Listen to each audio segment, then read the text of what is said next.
Inselmilkom nilqakom għal programm ieħor Kuxjenza. Il-programm tal-lum inti search minn programm ieħor ġie ispirat minn programm ieħor meta għamiltu dwar il-missjoni. U dakinhar f'dan il-programm minn Nicole Baldacchino li jaħdem ħafna fil-Ghana semmili lil persuna jismu Mario Cappello. U anke Dorian Mamo semmit il-Mario Cappello, jien għadda Mario Cappello minnu. U ngħid il-verità qatt ma kont nafu. U allura ddeċidejt wara li għamilt riċerka u sirt naf il-ħidma kbira li jagħmel għall-karità illi nagħmel programm dwaru anke ma' persuni li jaħdmu miegħu biex nifhmu aħjar kemm għandna Maltin illi għandna biex inkunu kburin miegħu. Mario Cappello qiegħed magħna, grazzi li sibt il-ħin, naf kemm inti għandek skeda mimlija, anke minħabba li tkun ħafna barra minn Malta, għandu wkoll il-Debbie Kakija li bdiet taħdem ma' Mario b'mod intensiv is-sena li għaddiet. U kollega tiegħi fix-xandir li jien Bużuttil Nawdi illi ukoll mar kemm il-darba l-Ghana mhux darba biss u vera nammira l-fatt illi inti wkoll għandek dil-missjoni oħra f'ħajtek barra x-xogħol tiegħek illi tant magħruf bih. U ħanibda b'Mario. Mario, jiena meta kelli dan il-programm ma' Nicole kelli nies li għamlu missjoni f'diversi pajjiżi li għadhom imorru. Issemmejt ħafna. U semmejt minn nies li naf kemm huma ġenwini u Dorian qalt li jekk tħares biss fajneħ tinduna illi huwa raġel tajjeb. U jiena impressjonatni meta qalt li hekk għax Dorian hija ħabbiba tiegħi u mbagħad għamilt naqa' riċerka u ovvjament inti kont il-persuna li waqqaft il-Hope Exchange u dan l-isptar Malti fil-Ghana li rrid ngħidlek jien ili naf bih ħafna għax għamil żmien naħdem l-RTK u allura naf il-bidu tiegħu dan il-proġett, naf il-Grazzella li kienet ħallietna wkoll u kienet kollega tiegħi. Allura rajtu f'dan is-snin kollha dejjem jissemma dan l-isptar tal-Ghana u ma kontx naf illi kien hemm inti illi ħlomt ħafna bih. Qabel xejn, Mario Cappello qabel l-isptar tal-Ghana, min kien eżatt? Number one, grazzi tal-istidina, speċi u nsellem ukoll il-Dorian, nsellem il-Nikola minn hawnhekk huma wkoll ħbib tiegħi. Ara, fil-prattika jien nista' niddiskrivi ruħu li l-nifsi bħala missjonarju like.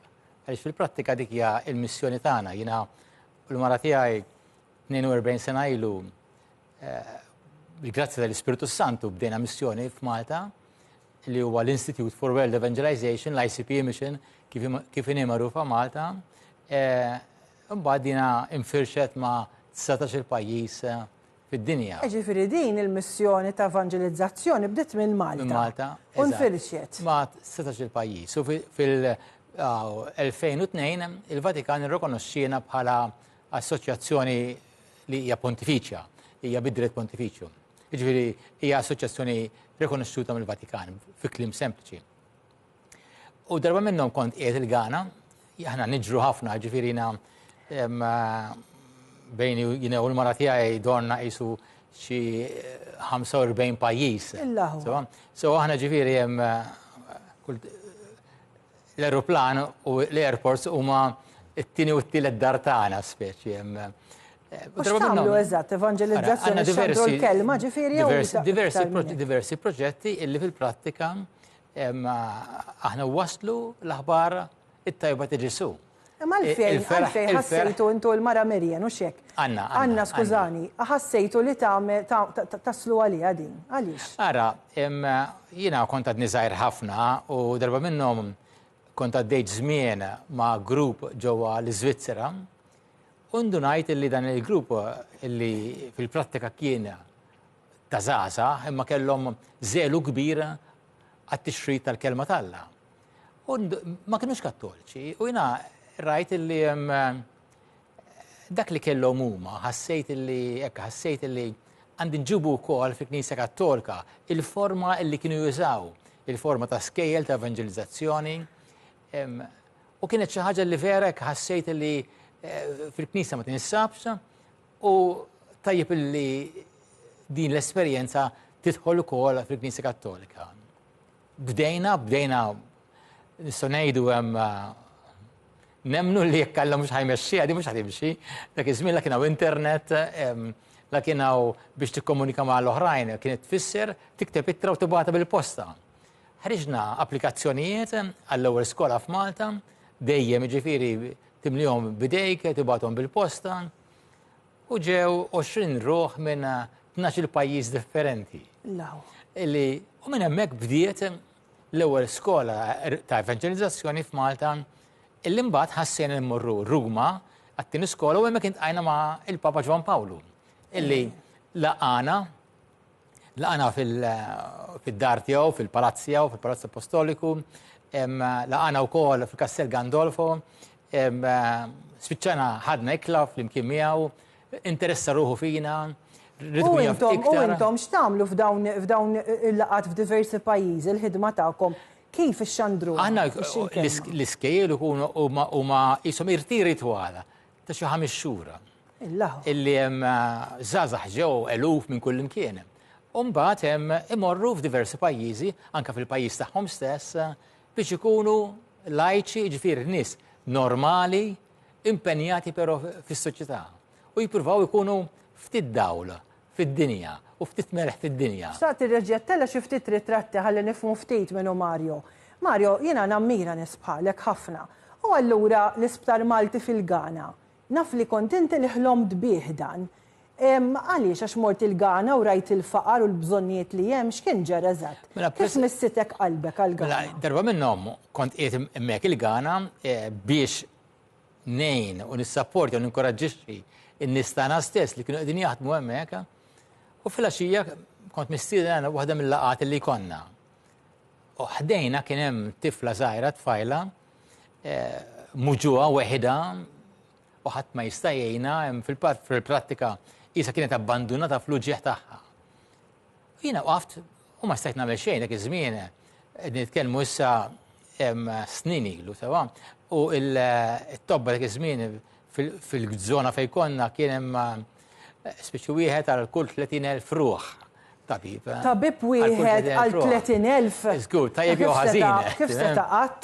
Allura ma stajna nibgħatuha mkien id-tifla u kelli nħalliha, però ġara xi ħaġa. Dik il-lejla mbagħad domt ħafna biex irqat. U ħassejt illi hawnhekk għandu jinbena sptar. L-għada filgħodu ma xi ħut minn tal-missjoni tagħna morna l-isqof u tlabnieh biċ-ċart. Jiena llum niċċassa kif l-isqof hemm minni. Għax jien qedlu aħna nixtiequ nibnu sptar hawnhekk u ġejna biex nitolbuk biċ-ċarta. Li kieku kien kif nistennih li suppost kien, isaqsini kemm l-isptar bnejt qabel, x'esperjenza għandek fil-bini, da ma saqsa xejn, da qam bil-wieqfa għalilna din l-iktar ħaġa importanti li tistgħu tagħmlu hawnhekk f'dal post. U f'dak il-post illum. U kax jiena qed ngħidlek, ġifieri kważi l-ħajja ġurnalistika tiegħi dejjem nisimgħu bih dan l-isptar, sakemm fl-aħħar rajtu jitwaqqaf ukoll u vera ħadd pjaċir. Kemm il-sena dan biex iffinalizza ruħu dal-proġett kbir. Dan li qed ngħidlek jiena dina fil-2002 fl-2002 għamilna l-ewwel ġebla. Sewwa, ġifieri u waqqaftuh is-sena l-oħra jew ta' qabel. Waqqaftuh is-sena l-oħra jew ta' qabel. Issa fit-2016 imbagħad infetaħ. Għax imbagħad ovvjament kien hemm kriżijiet finanzjarji internazzjonali ta' 2008, kollox kien staġnat għal diversi żmien. Dan 14-il sena, ma mbagħad naħseb kabbartuh. Imbagħad hemm il-pjanti kabbarna, issa qegħdin fi stat fejn l-isptar li illum il-ġurnata kull kamra hija mimlija, qegħdin naraw madwar 70,000 pazjent fis-sena. Alla jbirek. Illi huwa hemm madwar 460 tobba, infermiera, skrivani jaħdmu fl-isptar. Għara xwaqqaft. Għanni ġifti tal-Debi. Debi, inti s-sena l-oħra, inti taħdem xogħol, għandek xogħol impenjattiv ħafna, u għat l-sena l-oħra mort il-Ghana u minn hemmhekk ma ħarisx lura x'imbagħad komplejt tintensifika l-ħidma tiegħek. X'kien ġara x'kien ħajrek li tmur il-Ghana? Ekku, jiena fl-2023 kont qiegħda kors ġewwa l-Ingilterra. U hemmhekk iltqajt ma' persuna li kienet oriġinarjament mill-Ghana. U din il-persuna nsertat li ftit tal-ġimgħat wara kienet se tiġi Malta. U allura ovvjament bdejna nibnu ftit ta' relazzjoni. Din il-persuna mbagħad ġiet Malta u dak iż-żmien kien żmien il-miliet u iltqajt miegħu man-nies li kien qiegħed magħhom. U din il-persuna għalt li ċertu affarijiet li vera laqtuni. L-ewwel net għalli kien sorpriż kemm Malta huwa post nadif. U jiena isni ma stennejtx li kien se jkun daqshekk sorpriż, isni ma stajtx nifhem għalfejn kien daqshekk sorpriż. U ħaġa oħra kienet illi fi żmien il-miliet, dan kien żmien il-miliet, fim minnhom ċempillu xi ħadd mill-familja tiegħu biex jgħidlu illi kien hemm nies barra mid-dar tiegħu li kienu qed jistennew xi ħaġa tal-ikel għaliex fi żmien il-miliet ma kellhomx jieklu. U jiena dik il-ħaġa vera laqtitni għaliex ovvjament aħna kif nagħmlu fi żmien il-miliet tiltaqa' mal-familja u tiltaqa' mal-ħbieb u mal-kollegi u niklu flimkien u jkollna ikel b'abbundanza. U vera laqatni l-fatt li daw in-nies ma kellhom xejn u li n-nies li kienu jgħixu f'dak il-pajjiż li forsi kienu iktar ixxurtjati minn oħrajn kienu qed jippruvaw jagħmlu minn kollox biex jgħinuhom. U minn hemmhekk ħassejt illi għandi nikkontribwixxi jiena wkoll. Kont fittixtit online, rajt jekk hemm xi entitajiet Malta illi qed jgħinu fil-Ghana, u minn hemmhekk skoprejt il-Hope Exchange. Ftit ta' xhur wara mbagħad il-Hope kont ikkuntattjajthom, il-Hope Exchange kienu qed jippreparaw għal maratona ġbir ta' fondi biex ikunu jistgħu jinvestu iktar fl-isptar u kont ewrejt ix-xewqa li nipparteċipa u kont mort il-maratona u minn hemmhekk kif qed tajjeb inti ma ħarriġx lura, ġifieri hemmhekk. U kif ma xi ġaġija kemm wara xi ġimil ta' ritratti, kif missittek għax għadt dik l-esperjenza bidlitlek ħajtek meta tkellimna? Għaliex? Iva. Kienet esperjenza kbira tal-ħajja, ġifieri naħseb esperjenza bħal dik issawrek ħafna bħala uman. Meta mort hemmhekk rajt bajnejja għalfejn dik il-persuna kienet sorpriża li Malta kienet nadifa, għaliex hemmhekk hemm rajna skart kullimkien, jiġifieri barra mill-isptar hemm ħafna skart. U hemm ovvjament ħafna faqar, jiġifieri hemm ħafna bżonnijiet kbar. Kif qal tajjeb Mario, l-isptar huwa oażi f'nofs tax-xejn, jiġifieri meta tmur hemmhekk tara bajnejk kemm vera huwa proprju post tat-tama. Kontettajlek kemm impressjonajt ruħek it-tfal tal-iskola kemm iridu jimxu biex imorru l-iskola. Ija, kien hemm tfal li kienu jimxu anke 30 minuta, 40 minuta, anke sija u dawn huma tfal żgħar ħafna, ġifieri sentej 3 snin waħedhom. Waħedhom? Waħedhom. Ara kemm aħna għandna biex napprezzaw u nirringrazzjaw l-Alla kemm irridu napprezzaw meta daw m'għandhom xejn hu. Ekku. M'għandhom xejn. Infatti ħaġa li tallimt minn hemmhekk hija kemm m'hemmx għalfejn ikollok ħafna biex tkun ġenerus. Ġifieri din hija esperjenza li vera tallimt minn hemmhekk. Ġifieri huma kienu ħafna iktar kuntenti illi qed inqattaw il-ħin magħhom, illi qed nagħtuhom importanza, ġifieri l-aspett uman aktar milli l-affarijiet materjali li tajnihom alla volja m'għandhom xejn. Ġifieri vera l-mitni li m'hemmx għalfejn ikollok ħafna biex tkun ġenerus. Jiena forsi bħal ħafna kont waħda minn dawk illi jisni dejjem nipprova nlaħħaq ma kollox u ma tantx insib ħin u forsi kont ngħid issa nagħmel xogħol volontarjat aktar il qudiem meta forsi it-tifel jikber jew ikolli iktar ħin, imma minn din l-esperjenza tallimt li għandek kemm għandek ftit dejjem tista' tkun ġenerus. U dik naħseb esperjenza li bidlet li ħafna. Interessanti, ejjen aħna nafuk fuq it-televiżjoni ovvjament snin kbar u kont vera ħadd pjaċir, kont naf li kont mort il-Ghana, ovvjament meta mortu u narak involut fil-maratona, imma ma kontx naf li tlajt iktar minn darba. Ħanieħdok lura, x'kien dak illi minn tant affarijiet li stajt tagħmel, stajt mort fil-lussu pereżempju, għażilt li tmur f'missjoni. Mela di bdiet naħseb xi 3 snin ilu tlift il-county, ma niftakar kien ċempilli xi ħadd, ma kontx nafu, mbagħad sirt naf li huwa Nicole, għalli nisma' nixtieq nintaqa' miegħek għax hemm xi ħaġa forsi nixtieq nsaqsik għal xi għajnuna. So no problem, kien ġi wara r-radju u għall-isma' tani ftit overview tal-isptar ta' Ghana u Hope Exchange u għalli nixtieq li tgħin għax ħanamlu maratona. U jiena dak il-ħin fimt li ħankun qed nippreżenta ġol l-istudju u ngħin. Għatlu jesma' le, għatlu meta nippukjaw, għalli imma xi ħaġa ma tlek xi ħaġa, għatlu xi sort of, għalli imma mhux minn hawnhekk, trid tmur hemmhekk il-Ghana. To be honest with you, l-ewwel ħaġa li għaddiet minn moħħi iva, ovvjament rrid niċċekkja mal-mara u mat-tfal u anke max-xogħol, imma thank God irnexxieli nirranġa kollox u ġifieri mort tal-ewwel darba f'ħajti f'Ghana. I mean, qatt ma kont mort nagħmel dan it-tip ta' xogħol jekk trid tgħidlu missionary work, fis-sens qatt ma kont tagħmel xejn hekk f'ħajti. Meta tasal hemm huwa ftit impressjonanti x'tara. I mean, mekka xi ritratti tagħna waqt li qed din hemmhekk fejn qed jibnu solari ieħor fl-isptar. L-esperjenza meta tara il-faqar li hemm, is-snin hekk ħadd nifs kbira wara jiena noqgħod ingor għax hemm it-traffiku jew noqgħod ingor għal di u daw in-nies mhux qed igorru kważi laqqas għandhom xieklu sort of moħħi nfetaħ u għat dejt nħares li ħajja mod differenti. U il-missjoni tiegħi kienet li jiena waqt li nkun hemmhekk, waqt li qed nagħmlu l-maratona, nagħmel il-live links biex in-nies minn Malta jistgħu jaraw fej qed imorru l-flus. Ġifieri għamilt l-ewwel jumej ndur u nsir naf in-nies jaħdmu hemm, insir naf l-isptar, u mbagħad ovvjament qabel ma mort intqajt ma' Mario u tim li kien hemm li jieħdu sib il-Hope Exchange. U dik kienet l-ewwel esperjenza. Kemm dom temmek l-ewwel darba? L-ewwel darba xi 5 ijiem, xi 5 ijiem, 6 ijiem xi ħaġa hekk. Mort kellna xi 2 days qabel biex jiena nitgħallem fuq. Kellek xokk kulturali, jekk jgħidu jkollok xokk kulturali meta tmur pajjiż differenti. Kien hemm mument meta Mario jsemmi tifla, morna outreach jgħidula l-isptar joħorġu barra għan-nies li forsi ma jistgħux jiġu l-isptar biex jagħmluhom blood test kollox b'xejn. Jiċċekkjawhom, jiġri dawn ikunu nisa li jġorru l-affarijiet fuq rashom u jbijaw fit-triq. Imorru jagħmlu jinġabru flimkien u jagħtuhom free blood checks u ħafna servizzi b'xejn normalment qatt ma jieħdu. Għalluli biex immur magħhom biex nara kif jaħdem dal-outreach. U għamin għandi dak iż-żmien it-tifel kellu forsi 6, 5 u kien hemm tarbija forsi l-istess età. U kellha bottle bl-ilma. U niftakar nħares lejn l-ilma u l-kulur tal-ilma laqas daħsil idejja fih dak it-tip. Għajtek, jiena d-dar, meta baby tal-li kollox, għaddik faddejt mizmin, tal-li l-ħalib, naddaf di, taftif tkun pala ġenitur.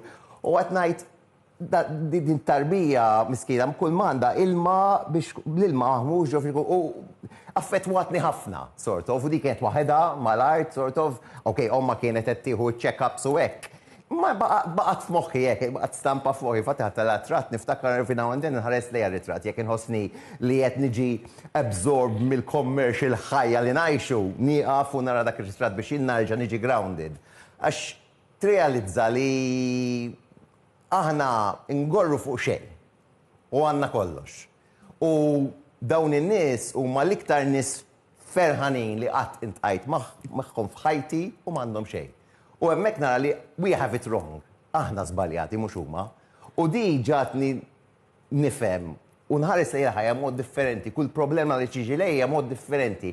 Ovvjament, għajt kemm nista' najn. U mbagħad rġajt mort? Yes, u mbagħad rġajt mort it-tieni darba għall-istess storja konna morna jiena f'Dorjen, infatti konna. Mbagħad rġajt mort jew darbtejn? Darbtejn, issa darbtejn. Kont se narġa' mmur ftit ta' xhur ilu imma nqalaw xi affarijiet imma ovvjament. Kollok terġa' tmur tmur.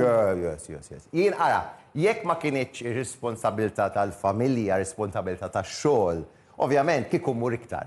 Imma fil-ħajja jien irrid tagħmel bilanċ, ma nistax nittraskura mill-familja u mix-xogħol. Imma kif għadet so Debbie tista' tagħmel bilanċ. Taħseb li ma jkollok ħin, imma ssib ħin u jew l-għajnuna tal-lab, l-għajnuna tal-ispirazzjoni trid tajt ħin issib u issa qegħdin tim tajjeb, qegħdin tim ta' nies li l-load ta' xogħol għax hemm ix-xogħol. Hemm ix-xogħol li tisir preparations, fondi, tagħmel kontatti, titkellem ma' kumpaniji, issib il-fondi, tirranġa il-maratona ġifieri. U hekk issa qegħdin tim li kulħadd qed jagħti dak li jista' u fl-aħħar mill-aħħar tikollna riżultat.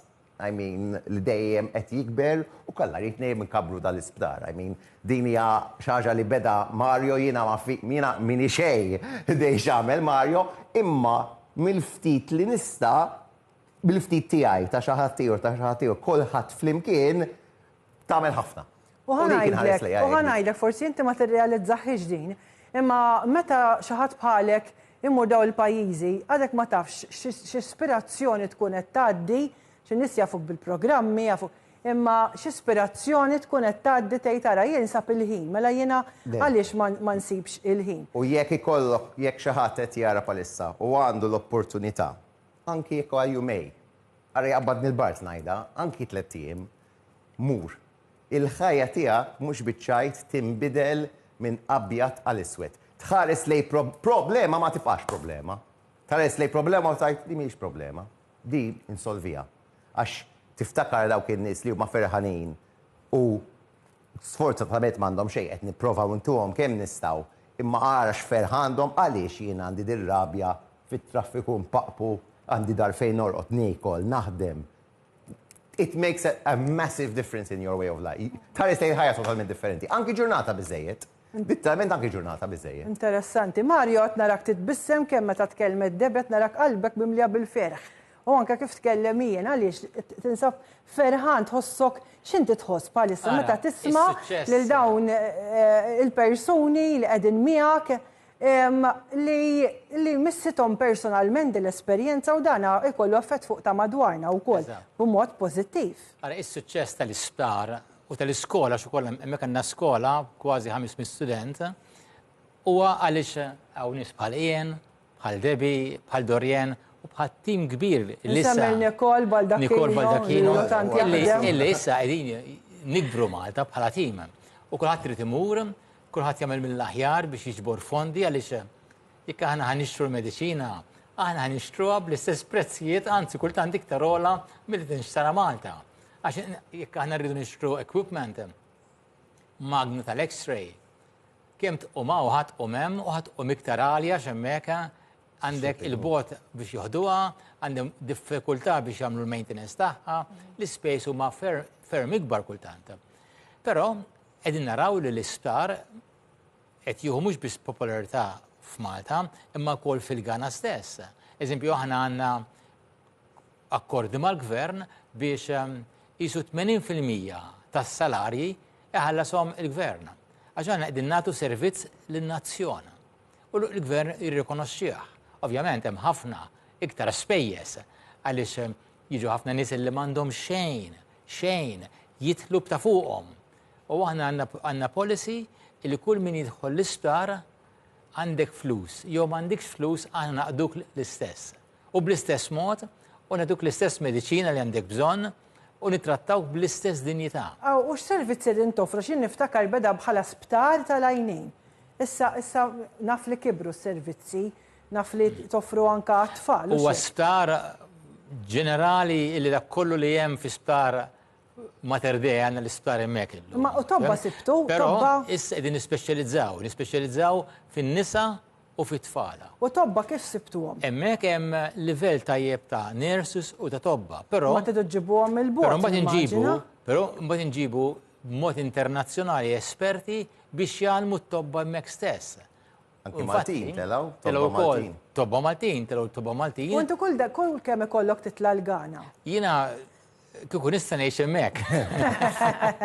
Jiena inżomm parti mill-ħwejjeġ hemmhekk. Għandik hemm kamra, parti minnha għandi ħwejjeġ ċerta ħwejjeġ hemmhekk. Ikun tilgħu nies għax jiena nħoss li jien nista' nagħmel iktar ġid il-Ghana meta jiena qiegħed f'post bħala hawnhekk u postijiet oħra niġbor il-flus għall-Ghana. Nipprova naqsam mal-oħrajn x'qiegħed jiġri hemmhekk. Inkun il-vuċi ta' dak li m'għandhomx vuċi, hekk inħossnina. Minti tħoss ħafna għal-batut, Mario. Min fejn ġibta din, ġifieri di tkun ġo fejk. Ma tistax jien naf nemmen jiena hekk daqqa waħda switch u bdilt. Għandek ħafna ħniena ġo fejk. Min fejn ġibta din? Ara id-batija u s-sofferenza m'għandix l-għandha kulur, l-għandha razza, teffettwa l-kulħadd l-istess. Li rridu aħna naċċettaw huwa li s-sofferenza ta' wieħed iswed fil-Ghana, ta' mara li tilfet it-tarbija fil-Ghana, hija l-istess sofferenza jiena tlift żewġ trabi. Inti? Jiena u l-mara tiegħi, iva, personali. Dispjaċini. Allura għaddejna minn sofferenza enormi. Ilu dan, Mario. Dan ilu sa snin kbar. Ġifieri inti għaddejt minn Kalvarju wkoll. Inti u l-mara tiegħek. Jiena u l-mara tiegħi, so. Imma dik kienet sofferenza li għan esperjenzajnija. Issa l-aħħar li kont l-isptar il-Ghana f'sala minnhom rajt tarbija titwielet, u mbagħad immort fl-intensive care ta' tfal fejn kienu għadhom kif daħlunna tarbija. Ma twilditx fl-isptar tagħna, tarbija li twildet x'imkien ma tawix trattament tajjeb, kellha komplikazzjonijiet, imbagħad fl-aħħar ġabu għandna. U dit-tarbija rajta tmut. Xieġieħ. Allora, l-istess sofferenza li aħna d-dina minna, omma u missiera d-dew minna. U rajtu kol is-sofferenza kbira fuq l-isptar, fuq il-nurses, illi din xaħġa li aħna aħna kuntenti ħafna biha. Il-nurses jitrattaw lin-nies u hekk forsi Debbie u jien jistgħu jikkummentaw dwarha bħala mhux bħala numri imma b'dinjità kbira. Debbie, kemm bidlet lek ħajtek u meta tisma' l-Mario jitkellem. Illi Mario rrid ngħidlek, ġifieri issa li qiegħda miegħek fil-preżenza tiegħek, meta titkellem toħroġ ħafna paċi minn ġo fik u ħafna mħabba wkoll, ġifieri toħroġ minn forsi qas tkun qed tirrealizza, ma meta titkellem sewwa qaluli dwarek, ġifieri tarmi minnek din l-enerġija sabiħa. Kemm bidlet lek ħajtek il-fatt li qiegħda ma' dan it-tim illi għatib ħafna mħabba? Bidlet li ħajti ħafna, jina nixtieq ninaqat anke ma li qal Mario ma li qalien il-fatt li meta tmur hemmhekk inti ikollok ħafna perspettiva. Ġifieri jiena kelli tarbija 10 snin ilu, jiena wkoll ġej bżonn l-isptar, wara li kelli tarbija kelli bżonn trattament, ġifieri li kieku mhux għax insertajt għext Malta u kelli aċċess għal dawk is-servizzi kieku illum jiena m'iniex qiegħda hawnhekk. Ġifieri inti għaddejt ukoll mitbatija u allura tapprezzi iktar. Napprezza ħafna iktar u ovvjament din l-esperjenza bdiet li ħajti ħafna wkoll għaliex kif għad qabel sibt familja fil-Hope Exchange, sibt imħabba kbira lejn xulxin, rispett kbir u anke nħoss li kbirna ħafna anke bħala tim biex inkunu nistgħu ngħinu lil ħaddieħor. Mario ħanalaq fuqek, messaġġ qasir ħafna x'ħanalaq il-programm. X'inhu s-sigriet li tkun kontenta? X'ina minnek ħlif kontenti tsawd bis-sima u għajnejn jidbis u minix nara? Ara fil-prattika rrid nkun ħafna onest u ħafna sinċir. Irridu nistmaw lill-oħrajn bl-istess imħabba li aħna ġejna maħbuba biha l-imħabba ta' Ġesu illi għadna kif ċelebrajna fl-Lejt Imqaddes. Alla jħobna u mitluba aħna l-naqsbu din l-imħabba lejn l-oħrajn. Jekk aħna vera għandna l-imħabba tiegħu fil-qalb tagħna, nistgħu naqsmuha. Proset Mario, xi ġimil ta' messaġġ. Grazzi Debbie, grazzi Mario, grazzi Ian. Kollha jitbissmu meta jisimgħuk titkellem, qed tara x'effett sabiħ għandek. U qed nieħu pjaċir li ġejt f'kuxjenza ħalli dik it-tbissima titnissel f'ħafna nies oħra li qed jaraw il-programm. Grazzi li kontu magħna illum, grazzi lil Licio Farrugia, d-direttur tal-programm u lill-kameramen ta' dan il-programm u dawk li qegħdin fil-kamra tal-kontroll.